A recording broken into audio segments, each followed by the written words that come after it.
Ini, ayolah euro. Terus, di sini kita lanjut nih. Jadi, si balance of trade ini ternyata tuh dampaknya tuh ke monetary policy. Jadi kalau begini, respon si balance of trade ini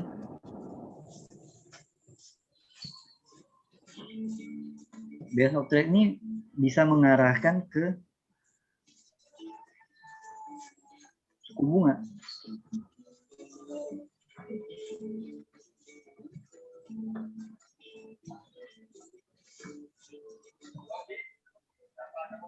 Suku bunga.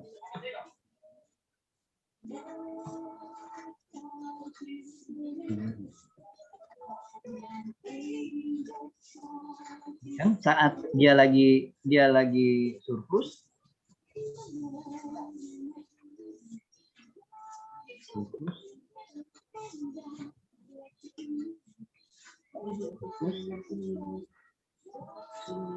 hasilnya cut rate. Simple aja saya bikin cut simple ya Pak. Stimulus.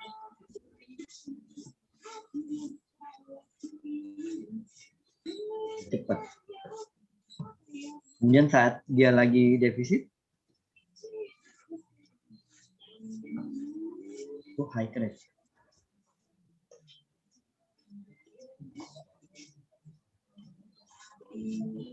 Nah,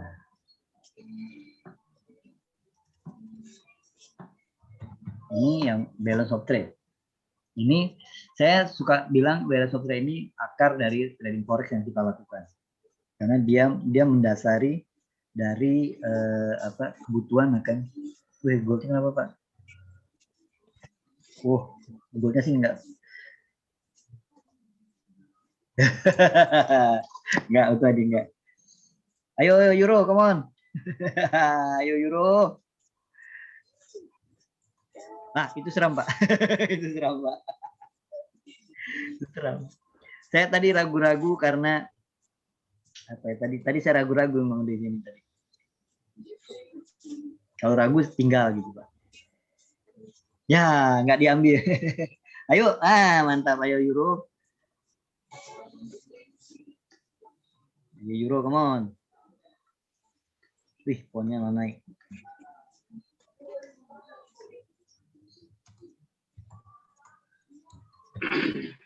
Ayo euro, come on.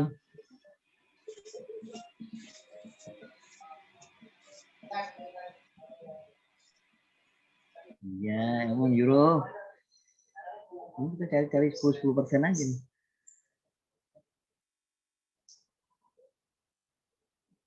Mantap. 8,3 aja. Edan. Aduh, kalau pakai 100-an Pak, itu kan 20% Pak. Mantap itu Pak.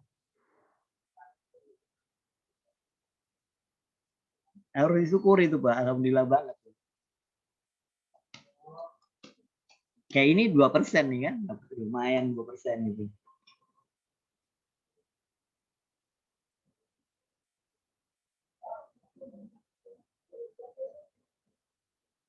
Oh boleh Pak, diangkat boleh. 2% dah nih. Boleh Pak. Lumayan.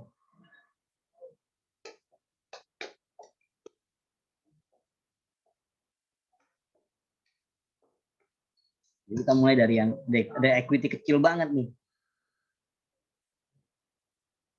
Yo, tuh, ayo 2 bungkus nih Pak.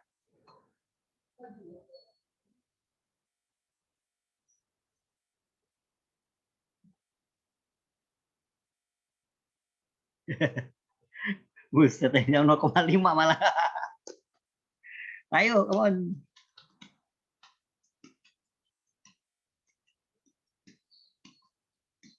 Nggak apes lah Pak. Masih dapat 62 itu nggak apes.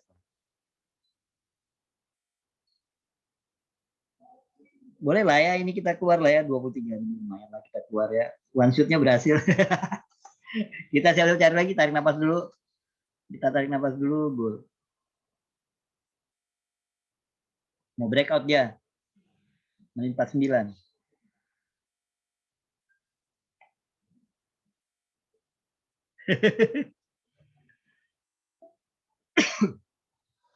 Ini kita pelan-pelan nih, saya pelan-pelan nih. 2, oke. Ya. Biarkan, oke. Kita lanjut yang ini. Apalagi ini balance of trade.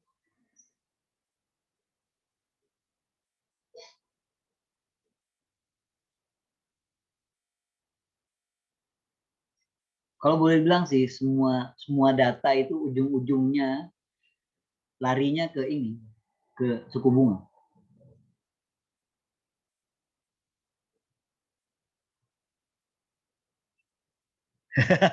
Sampai dingin, Pak.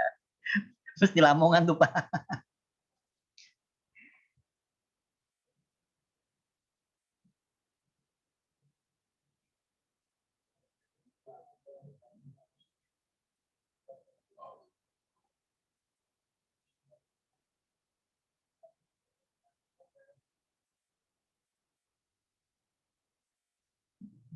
Pernah dulu kayak kapan gitu ya.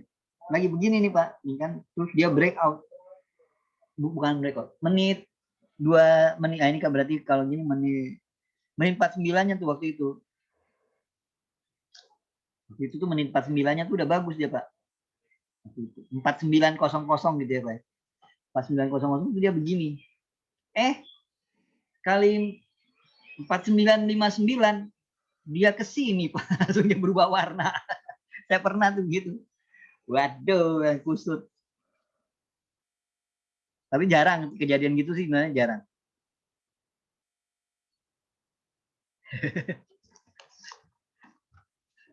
Ini makin dingin kalau AC-nya 2 PK itu, Pak. Ruangan kecil.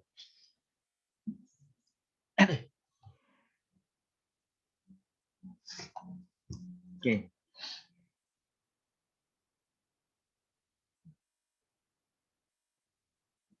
Nah, kita lanjut. Kita lanjut. Data selanjutnya.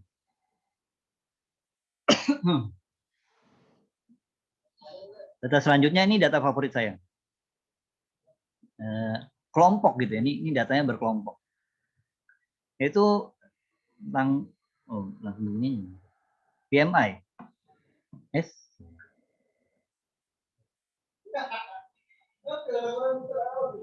PMI, Purchasing Manager Index.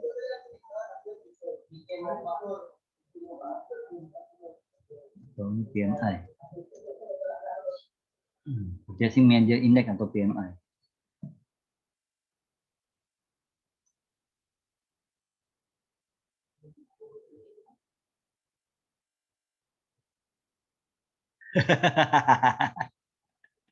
Amin. Ayo kita aminkan. Oh, balik deh, Pak. Nah, kalau nggak keluarkan sakit hati nih. Ponnya A1 ya, pakai A1. Kayaknya mau breakout nih. Dia breakout dari segitiganya, dia kayaknya mau breakout ke atas.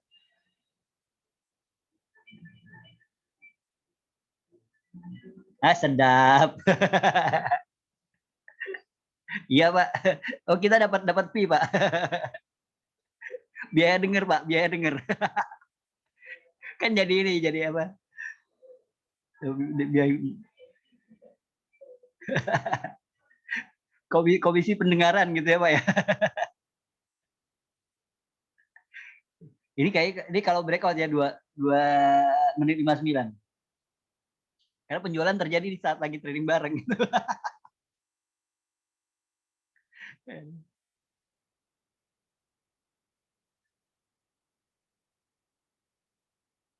Menit 59, 7 menit. PMI. Ya. Nah, ini dia data tentang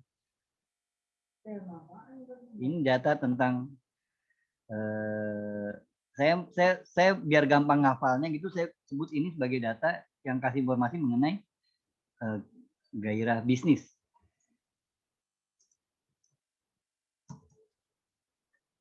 Ini tujuannya biar gampang dicerna aja kali, Pak. Kalau pakai bahasa resminya itu dia tentang aktivitas bisnis dan segala macam gitu.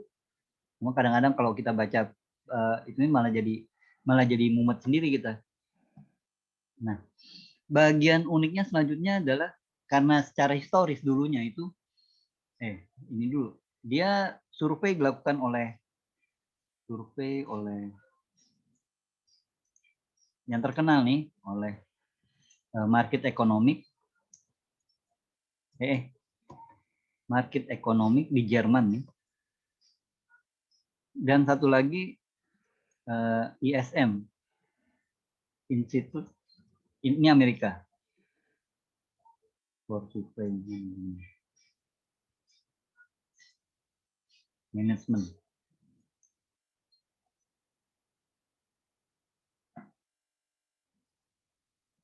Nah, dia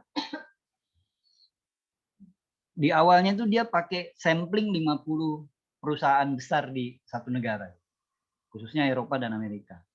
Nah, jadi kemudian ada kondisi yaitu jika PMI-nya, indeks PMI, angka indeksnya itu Pak, angka indeksnya berada di atas 50, itu disebut lagi ekspansi. Jadi bisnisnya lagi sangat bergairah. 54. Sambil ngintip ini, kayaknya breakout nih. Belum. Untung aja keluar. Menit 59 deh. Tapi dia masih benar-benar breakout, baru masuk. Kalau nggak breakout enggak. Lagi terjadi ekspansi bisnis. Sementara kalau dia di bawah PMI, di bawah 50, ini lagi kontraksi bisnis.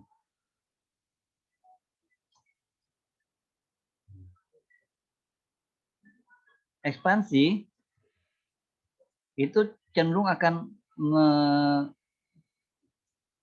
potensi peningkatan terhadap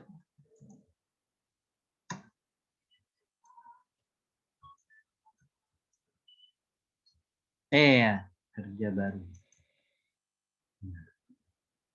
Jadi si ekspansi akan cenderung menghasilkan potensi peningkatan terhadap kebutuhan tenaga kerja baru. Dan ini juga kemudian secara panjang akan kemudian berpotensi menghasilkan peningkatan inflasi. Yang dampaknya kemudian kenaikan. Dampaknya adalah itu. Jadi pasar itu merespon angka PMI-nya gara-gara ujungnya itu, yaitu potensi kenaikan suku bunga kalau dia lagi ekspansi. Dan kita melihatnya itu bukan secara single data sebenarnya. Ini boleh bilang secara keseluruhan. Apa yang sedang menjadi tren? Apakah terjadi tren ekspansi atau enggak? Tapi angka di atas 50-nya cenderung udah kasih masukan kalau datanya masih bagus. Untung aja. Bener-bener. Untung aja tadi ada masukan dari Pak Bariansa tuh. Terima kasih Pak. Kalau nggak diketik diangkat, nggak diangkat tuh. Untung aja terangkat.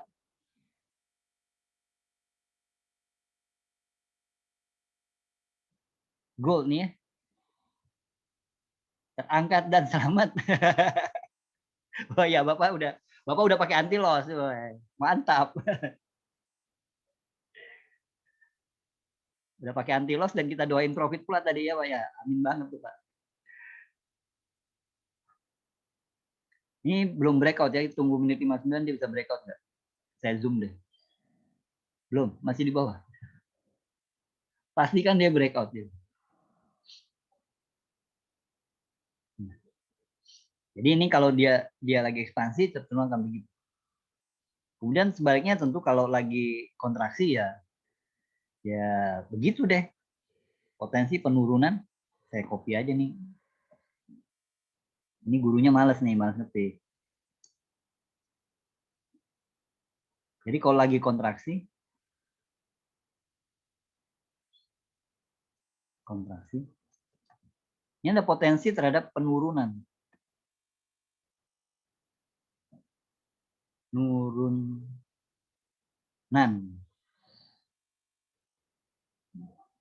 Ini kemudian tentu hasilnya adalah penurunan juga nih. Penurunan inflasi dan kemudian penurunan tuhnya. Pemangkasan suku bunga. Atau cut rate gitu ya Pak. Jadi kalau dia lagi kontraksi, itu cenderung suku bunganya akan rendah.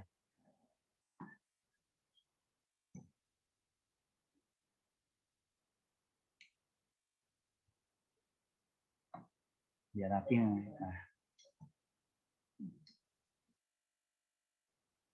Si purchasing manager ini dia mensurvei 3 sektor utama yang dia survei. Nah, satu bearish engulfing, bearish pula turun nih Pak. Nah, nggak jadi breakout nih Pak. Nggak breakout, ini nggak breakout, belum breakout, jadi nggak bisa masuk. H1 ya Pak. Oh iya Pak. Wah, ini mau nge-sell Pak. Ntar dulu, jangan sekarang, sabar. Ada ini, ada 17.13. Saya rasa dia mesti ngelakuin 17.13 baru nge-sell gitu enak gitu. Dengan resikonya 1 kon. Kalau saya nge-sell gold ini sekarang resikonya 1 kon.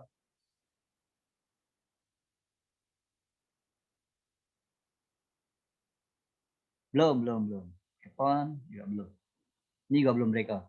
Jadi saya masih bisa tenang mengisi ini dulu. Ini dia terdiri dari beberapa sektor yang disurvei.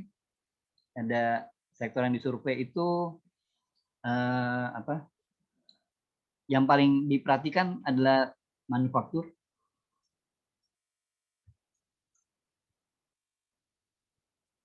Kemudian yang kedua construction.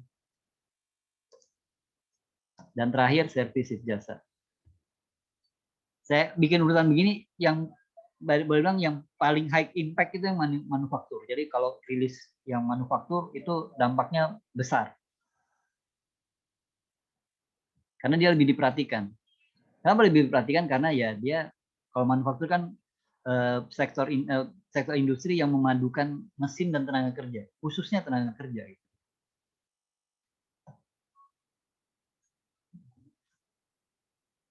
Kalau yang di Amerika yang lebih diperhatikan yang dari ISM. Sementara yang Eropa yang lebih diperhatikan itu yang dari market ekonomi. 3 ini. Kita lihat tadi ini purchasing manager itu akan mempengaruhi sektor tenaga kerja.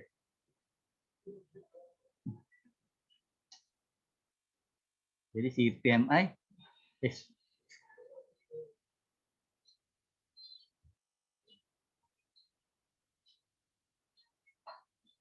ya nggak jadi Pak. Kalau nggak jadi ya nggak jadi masuk kita Pak. Serem nih Pak masih Pak. Nah ini juga nggak jadi breakout. Nggak jadi, dia nggak jadi engulfing, kurang dikit.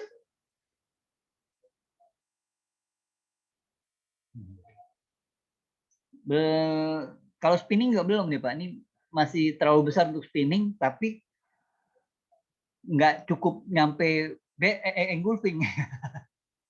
Jadi masih meragukan. Nah, kita tunggu aja lah. Untung keluar nih. Nasdaq belum bisa, kurang saya marginnya. Nah, di bagian ini sekarang si PMI tadi dia tuh berdekatan dengan tenaga kerja.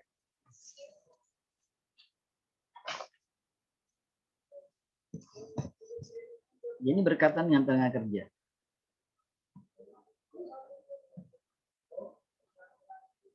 Dia akan mempengaruhi atau bisa memberi indikasi terhadap rilis data tenaga kerja.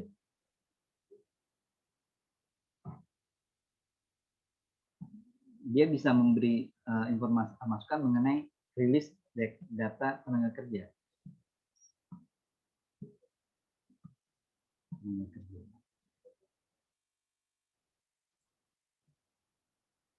Karena itu tadi soal ekspansi dan soal kontraksi. Data tenaga kerja itu apa aja yang bisa dipengaruhi? Tentunya yang terkenal dulu kita ambil ADP dan NFP. Itu kan berbesok. Lalu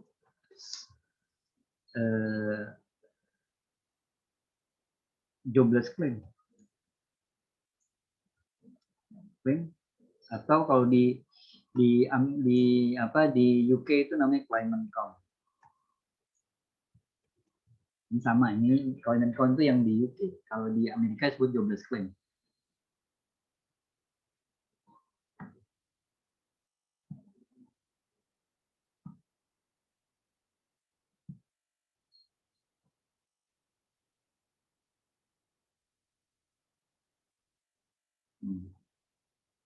Nah, ini. Terus ada juga lagi kalau di Amerika ada employment claim, change, dan unemployment change ya di Amerika ada, di Australia tapi yang terkenal yang employment change yang dilihat.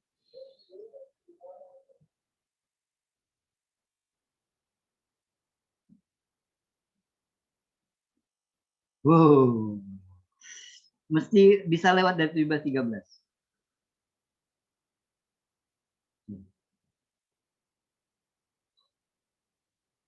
Saat si purchasing PMI-nya ini lagi tren ekspansif, maka data ADP dan NFP saya langsung berada itu cenderung juga akan kelihatan tren up. Ekspansi itu kan cenderung trennya up ya, karena angkanya kan terus di atas 50 ya. Jadi trennya akan cenderung up. ADP juga sama jadinya up, karena kan kalau lagi ekspansi ya kebutuhan tenaga kerja baru meningkat. Terus kalau kebutuhan tenaga kerja baru meningkat, maka yang nganggur akan turun, jobless claim akan cenderung rendah. Tadi jobless claim udah mulai rendah tuh.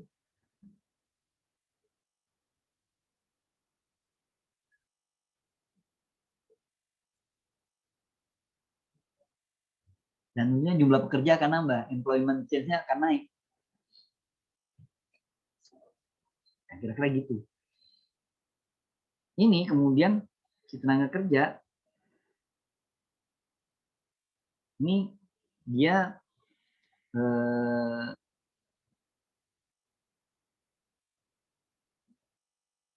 saya ke bagian ini dulu lah saya. Kemudian jadi saya akan lanjut dulu ke bagian ADP dan NFP. Karena ya kebetulannya kan kita bisa pakai buat besok ya, NFP ada buat besok. Sampai sini ada mau dikomentari dulu deh. Idenya hilang gua. Lihat chat lagi deh. Untung udah keluar. Aduh. Alhamdulillah nih. Nah kan, kalau dekat-dekat support tuh begitu dia.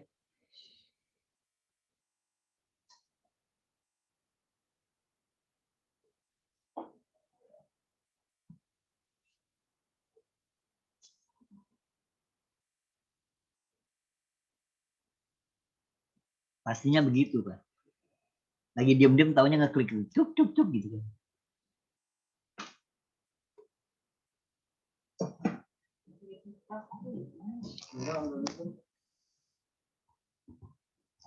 Untungnya kan saya mute all gitu kan, jadi nggak kedengeran centeng centeng itu nggak kedengeran.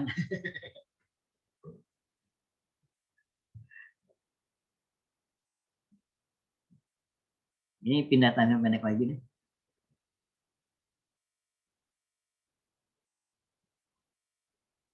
Wow. Support. Yang mau naik kalau begini.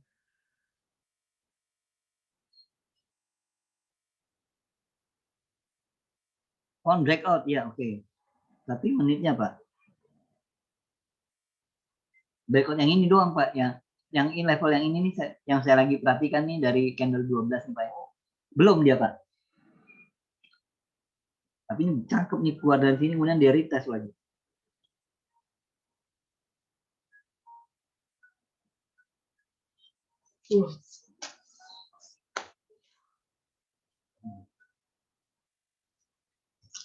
Kita tunggu sebentar nih. Kalau yang mau ditanyakan dari apa tadi balance of trade dan hingga PMI. Sampai saya mikirin soal apa? Soal ADP.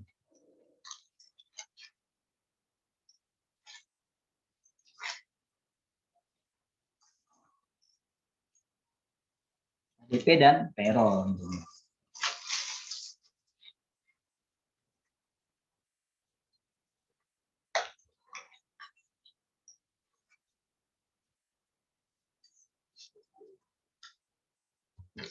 Kita ke ADP deh. Nah, lanjut ya.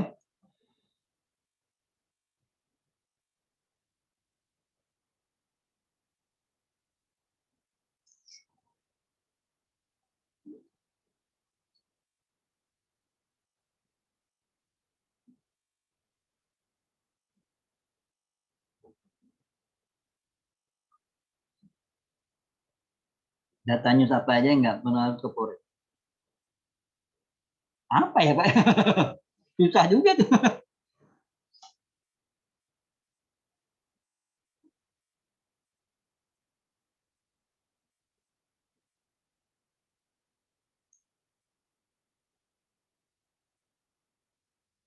Mungkin begini Pak, ada data yang pengaruhnya besar, ada data yang pengaruhnya terbatas. Gitu.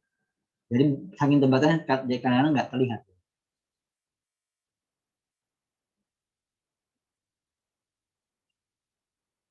Kemudian ada lagi nih Pak,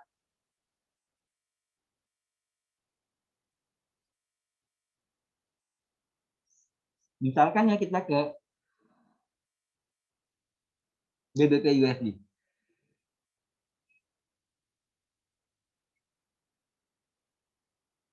Misal kita ke GBP USD. Nah ini justru harusnya di awal-awal harusnya ya. Nah kita ke GBP USD.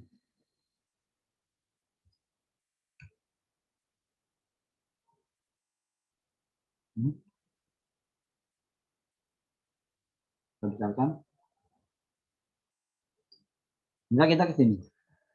Kemudian saya harus saya pisah dikit ya.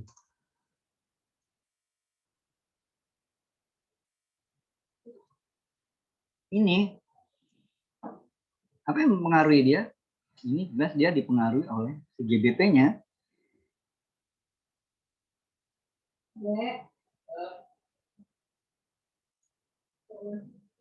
GBP-nya akan lebih dipengaruhi oleh apa? Data UK. Ini dipengaruhi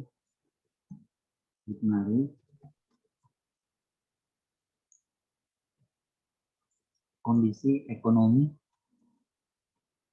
kondisi dan kebutuhan kali ya dari UK. Nah, satu lagi di bagian sebelahnya ada USD.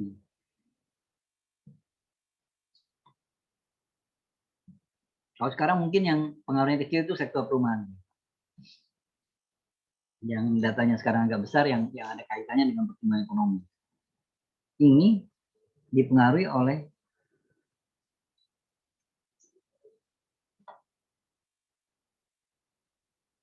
dari ekonominya Amerika.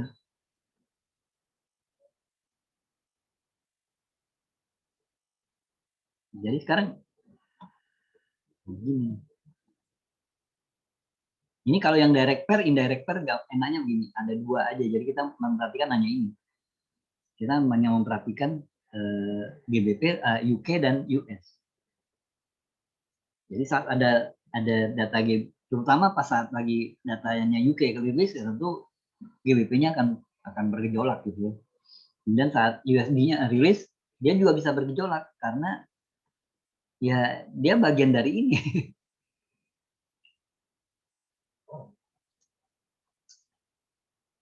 Gimana dengan yang ini, Pak? Misalnya nih, gitu. Gimana kalau saya tulis yang ini? JPY.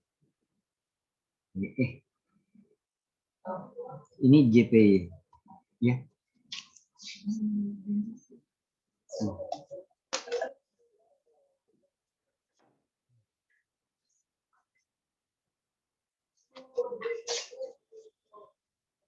Nah, ini agak-agak serem nih, Pak.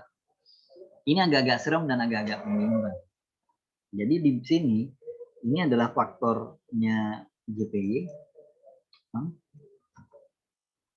Kemudian di sini tetap UK. Tapi jangan lupa, Pak, GBP itu nggak sendirian. GBP itu ada U-nya sebenarnya.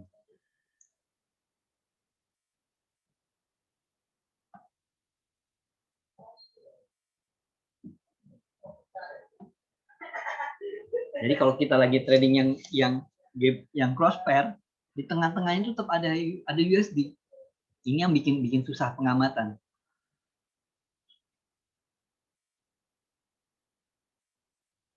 Lihat ini ada nggak momentum untuk masuk?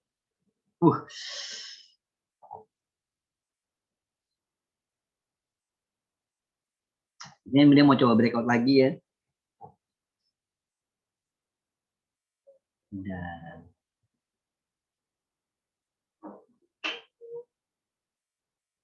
cuma saya ragu masuk kenapa? Candle bullishnya tuh banyak nih. Jadi kan mungkin harus sabar pakai H1 gitu. Dimana candle bullishnya tuh baru. Dan ini juga pakai sinyal ini model trading yang 2 garis itu ya. Yang ini saya nggak lihat sebenarnya, saya lebih melihat yang ini 2 garis tadi, dan dia ini kalau bertahan sampai menit 59 berarti kan breakout.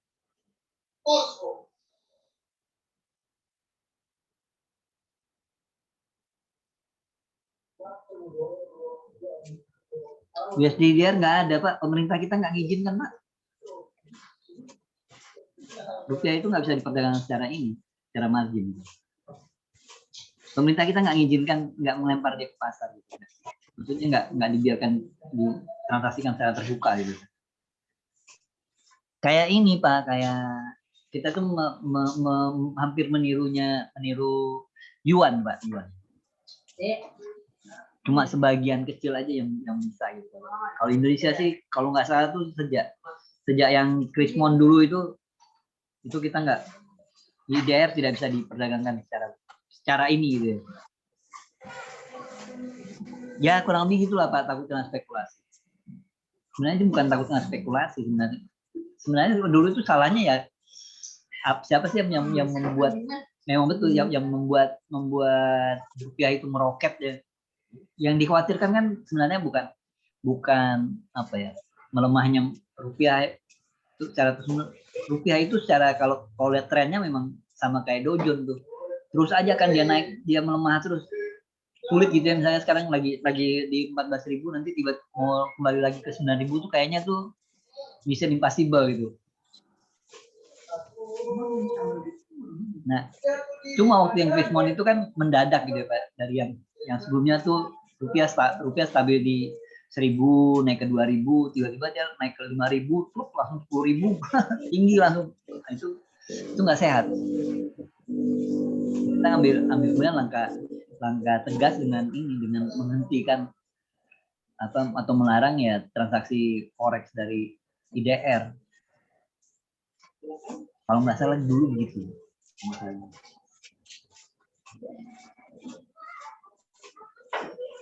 Kalau saat dia lagi melemah begini, yang kalau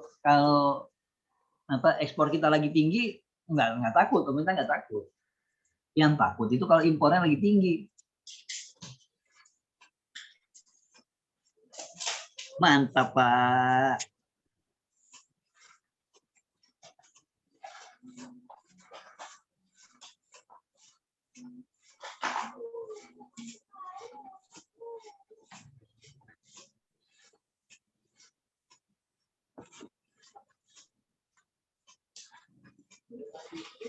Saya belum nih, Pak. Tadi saya ragu ya mau ke gua, ragu saya. Ini soalnya begitu nge-shoot tuh satu kon nih.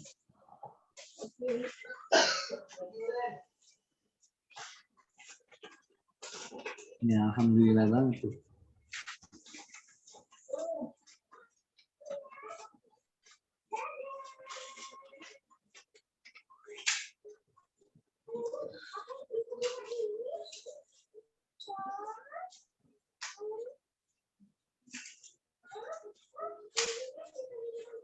Dovis dan Oya.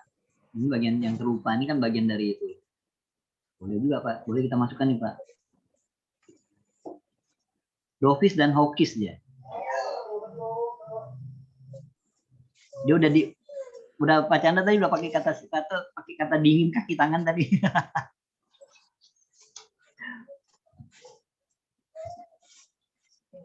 Oke. Komentar tuh ya, kalau yang komentar nih lupa ya bagian sini nih, bagian yang pejabat nih. Kita skip yang bagian itu ya Pak ya. Komentar itu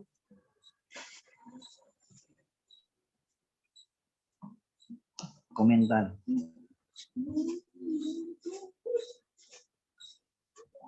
Komentar pejabat itu bisa dikelompokkan dalam dua model gitu ya. Pertama itu yang nanti kalau di headline itu namanya itu hawkish.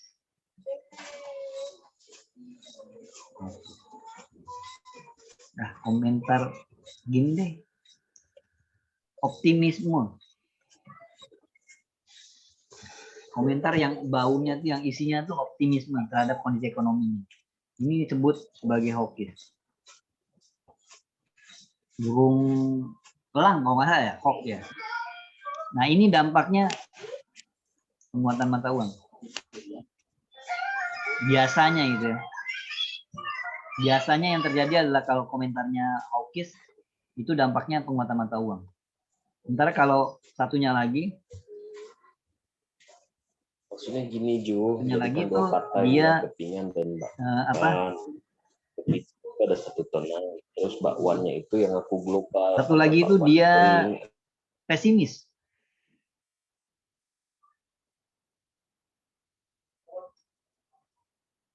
Nah, pakai pesimisme. Ini kita kemudian sebutnya sebagai dovish. Nah, ini biasanya dampaknya adalah bikin pelemahan mata uang. Lemah.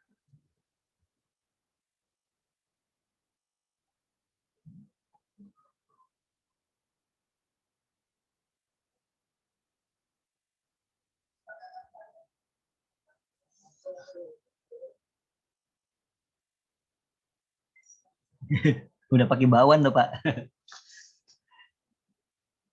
Ini yang komentar pejabat ya Pak. Ini dia dua ini. Kita lihat di sini lagi. Wow. Support nih ya.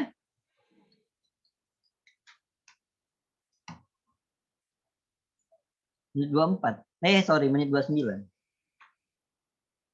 Ngebay deh kayaknya.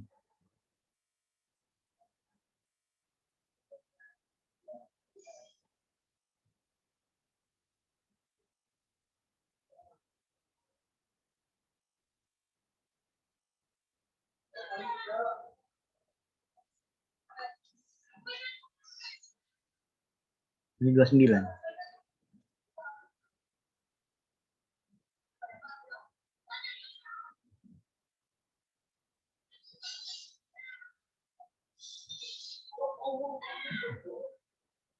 Udah lemes Pak, CR7 udah lemes Pak. Capek dia main tanpa penonton, capek dia Pak.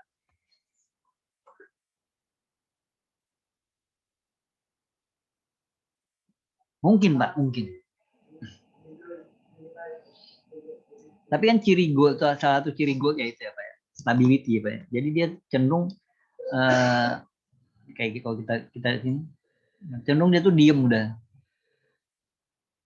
Tapi saya meyakin, saya agak meyakini dia masih mau turun.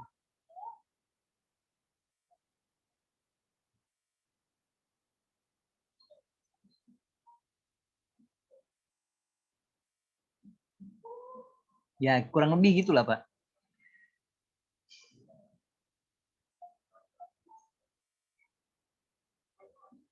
Tuh. Ngeri-ngeri sedap ini. Tunggu lah.